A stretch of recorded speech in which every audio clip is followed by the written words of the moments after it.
কে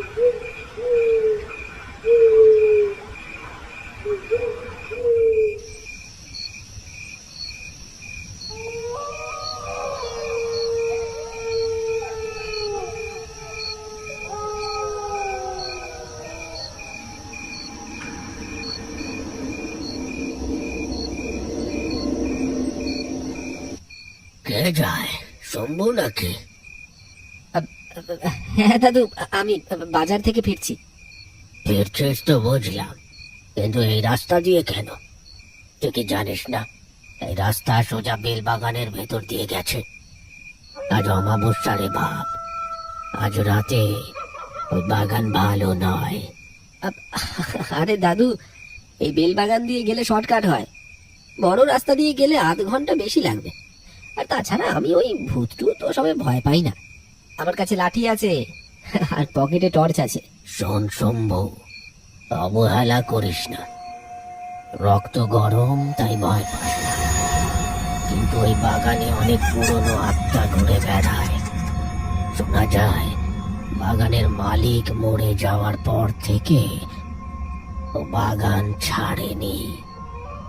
ও পথ এড়িয়ে চলাই ভালো, বিশেষ করে আজ রাতে। ঠিক আছে দাদু, তুমি সাবধানে বাড়ি যাও, আমি 10 মিনিটের মধ্যে বাড়ি পৌঁছে যাব। শম্ভু হারু দাদুর কথা গ্রাহ্য করল না। সে দ্রুত পায়ে বেল বাগানের দিকে এগিয়ে গেল। দাদু কিছুক্ষণ তার চলে যাওয়ার পথের দিকে তাকিয়ে দীর্ঘশ্বাস ফেলে বিড়বিড় করে বললেন, ভগবান তোকে রক্ষা করুক।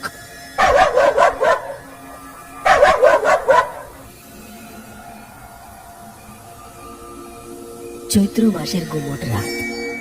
গ্রামের নাম মালতীপুর। এই গ্রামে বিশাল এক বেল বাগান আছে। বাগানটি যেমন ঘন তেমনি রহস্যময়। গ্রামের জেলেরা যেমন নদীতে মাছ ধরে, তেমনি গ্রামের চাষিরা রাতে অনেক সময় ফল বা শাকসবজি পাহারা দিতে যায়। কিন্তু এই বেল বাগানে কেউ সাহস করে ঢোকে না। গ্রামের মানুষ বলে এই বাগানের গাছগুলো রাতের বেলা বড় অদ্ভুত ভাবে নড়ে।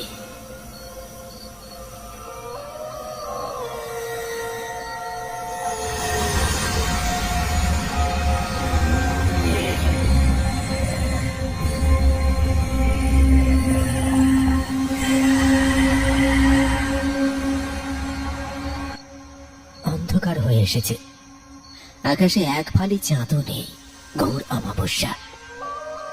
শম্ভু হাট থেকে ফিরছে, হাতে একটা কাপড়। শম্ভু হাঁটছে, হঠাৎ তার টর্চের আলো পড়ল একটু দূরে একটা বড় বেল গাছের নিচে। কেউ একজন উবু হয়ে বসে আছে পেছন ফিরে। শম্ভু থমকে দাঁড়ালো। এই যে, কে গো ওখানে? পবন নাকি রে? তুই আবার এখানে কি করছিস? বেল চুরি করছিস নাকি? কিরে পবন, কথা বলছিস না কেন? চল বাড়ি যাবি তো। আর কটা বেল পেলি দেখি?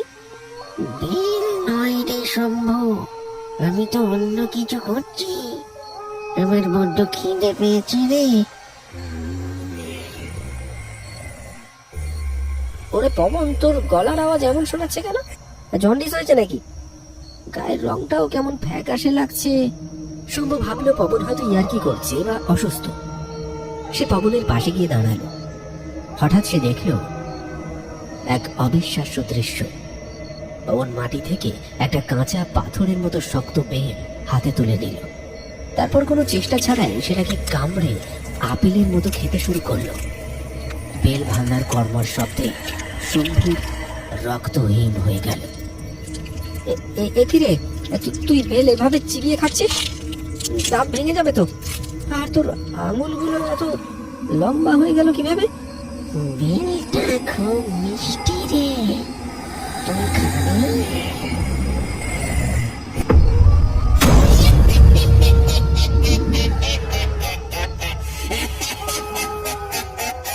সে হাতের থলে লাঠি সব ফেলে উল্টো দিকে দৌড় দিল।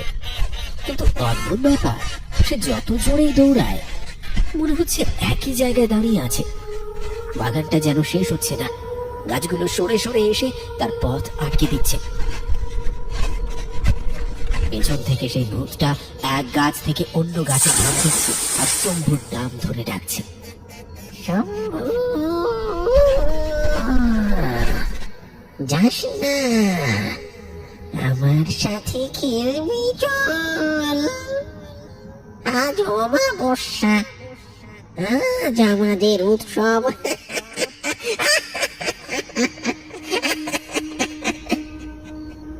শম্ভু দৌড়াতে দৌড়াতে দেখল চারিদিক থেকে শত শত লাল চোখ তাকে ঘিরে ধরেছে।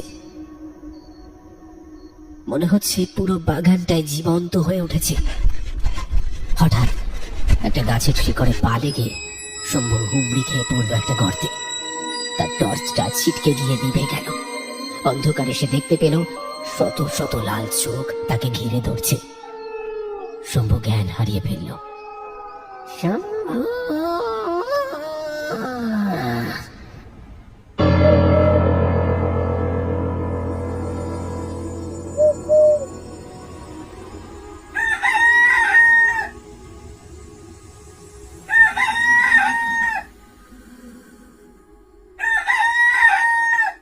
পরদিন ভোরে গ্রামের কাঠুরিয়ারা কাঠ কাটতে গিয়ে শম্ভুকে বাগানের এক কোণায় অজ্ঞান অবস্থায় খুঁজে পায়। তার সারা শরীরে আঁচড়ানোর দাগ। এখন কেমন লাগছে রে শম্ভু? তোকে বলেছিলাম না ও পথে যাস না, আজ অমাবস্যা ছিল। ওই সময় বেলবাগানের আত্মারা খুব শক্তিশালী হয়। দাদু, তুমি ঠিকই বলেছিলে। ওই পবনের রূপ ধরে ওটা কে এসেছিল? পবন কই? পবন তো কাল সারা রাত জ্বরে বিছানায় পড়েছিল রে, ও তো ঘর থেকেই বেরোয়নি। ওটা ছিল বেল দৈত্যী। ওরাই মানুষের রূপ ধরে মানুষকে ভুলিয়ে নিয়ে যায়। শম্ভু সুস্থ হতে অনেকদিন সময় নিল। সে শহরে ফিরে গেল বটে, কিন্তু তার মনের কোণায় সেই বেলবাগানের আতঙ্ক চিরদিনের মতো গেঁথে রইল। আজও মালতীপুর গ্রামের মানুষ রাতে বেলবাগানের পাশ দিয়ে যাওয়ার সময় কানে আঙুল দিয়ে থাকে এবং বুক পকেটে একটা লোহার পেরেক রাখে।